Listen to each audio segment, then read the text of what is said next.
আমি দেখেছি কোটি কোটি টাকার মালিক অথবা সব থেকে বড় মাপের আলেম, তারা কি করছে, গোবরের ঝুড়িটা মাথায় নিয়েছে, এই গোবর এই কপাল দিয়ে চেহারা দিয়ে বিয়ে দিয়ে গোবরগুলি পড়তেছে। আহা, এমন সুন্দরভাবে খেদমত করতেছে। কে শিখায় দিল রে? গোবরের ঝুড়িটা মাথায় নিচে, চারিদিক থেকে গোবর পড়তেছে, কোনো ঘৃণা না, মহাপ্রভুর সাথে দরবারে খেদমত করে। আপনি এখন রুহুর চিকিৎসা তো কোনো ডাক্তার দিতে পারবে না।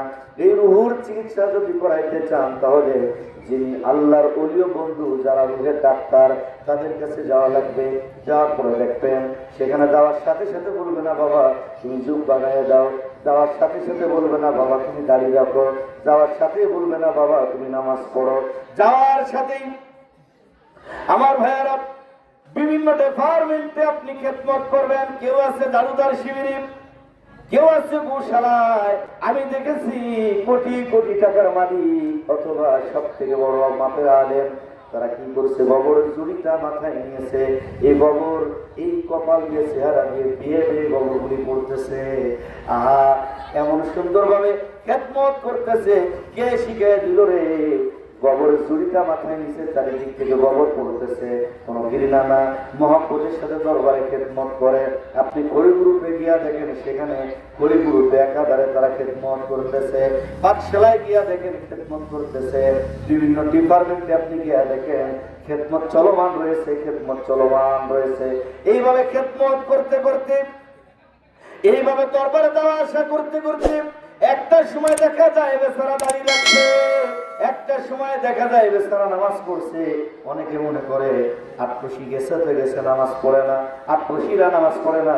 আরে মিয়া, একই সরমনা পাইছো, একই তবলিগ পাইছো, গেছে দাঁড়িয়ে রাখছে আর নামাজ শুরু করে দিছে। আমি কিন্তু বিরুদ্ধে বলতেছি না, উদাহরণের ক্ষেত্রে নামটা উচ্চারণ করলাম মাত্র।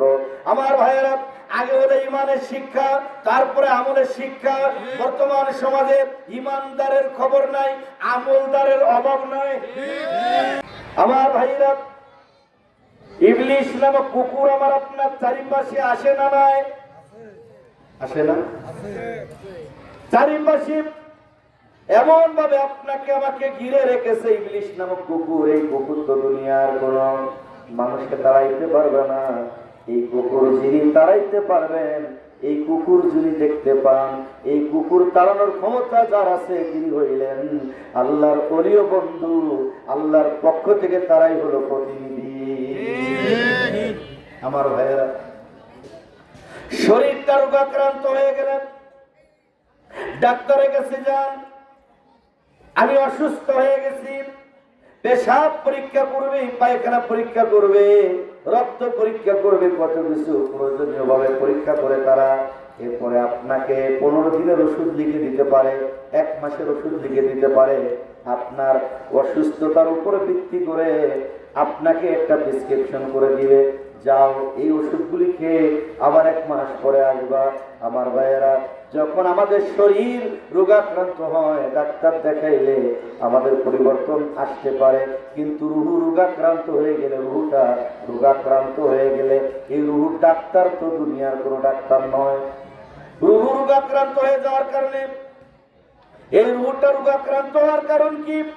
গুনাহ করতে করতে, অন্যায় করতে করতে, মিথ্যা বলতে বলতে আমার রুহুটা দুর্বল হয়ে গেছে, রোগাক্রান্ত হয়ে গেছে।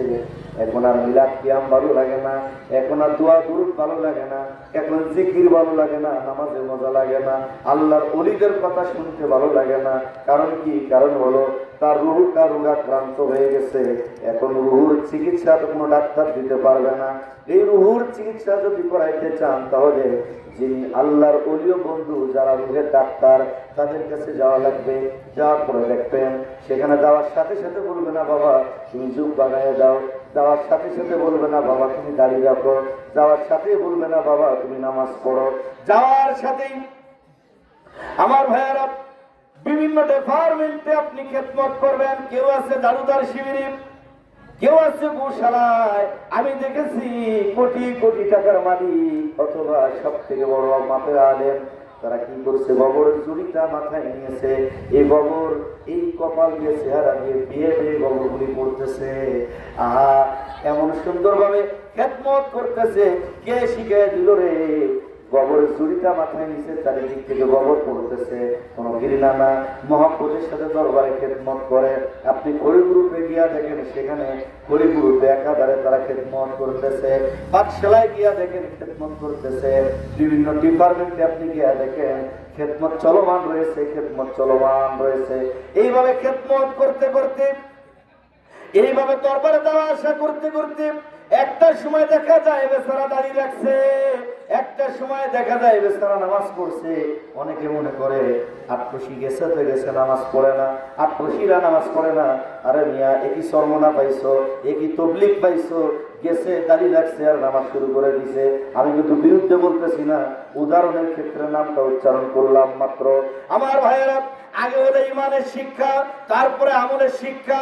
বর্তমান সমাজে ইমানদারের খবর নাই, আমলদারের অভাব নাই, যার কারণে আমার ভাইয়েরা মানুষগুলি দেখেন মন্দিরে গিয়াও আলহামদুলিল্লাহ শুকরিয়া আদায় করে, মন্দিরে গিয়া নিজেকে ভাগ্যবান মনে করতেছে। অথচ আল্লাহ রসুল ইসলামী একটা বিধান আছে, আমরা কথা বলতে গিয়ে আমাদেরকে বাধা প্রদান করা হয়। বলবো না, তবে ইমানের ক্ষেত্রে কথা বলার জন্য কিছু বেঈমানদের কথা বলার দরকার আছে না নাই? যাদের মাধ্যমে আমরা মাজার পাইলাম এই ভারত উপমহাদেশে, যাদের মাধ্যমে আমরা মসজিদ পাইলাম, যাদের মাধ্যমে মাদ্রাসা পাইলাম, যাদের মাধ্যমে আমরা মাওলানা হইলাম, আজকে সে আল্লাহর জীবনের অবদান ভুলে গিয়ে আজকে বিশাল বড় বক্তা।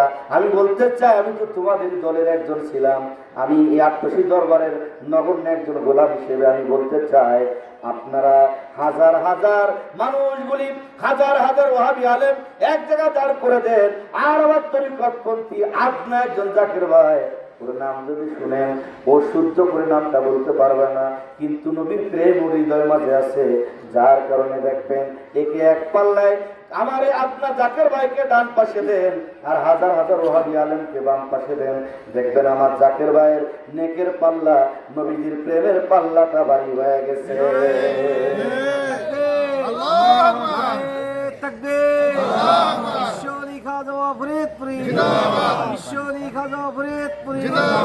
পবিত্র আজিমুশান ইসলামী জলসা হযরত মাওলানা জাহিদ হোসেন জাকির, নারে তাকবীর।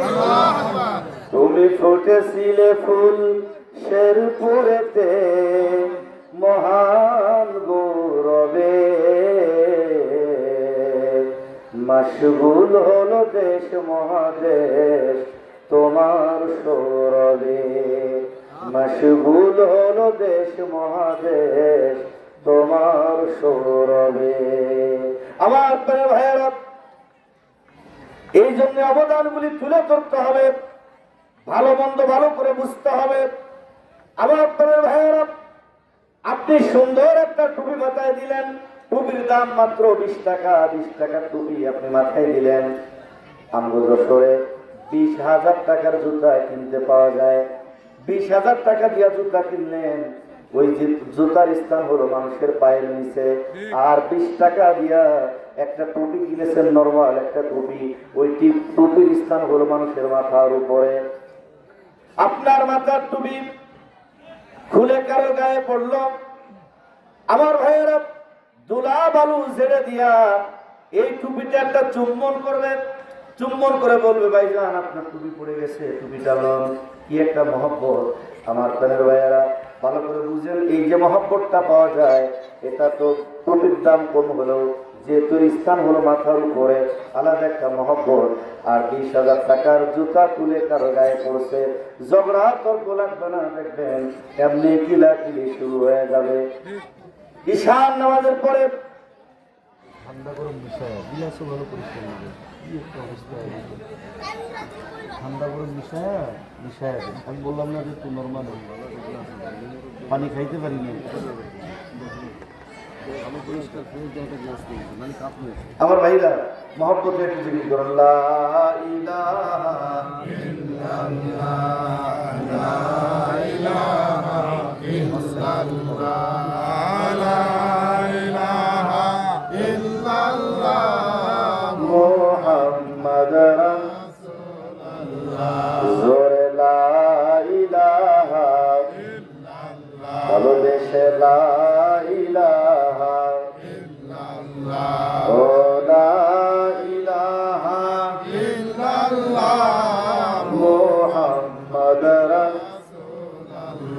যার ওসিলায় পয়দা হইলি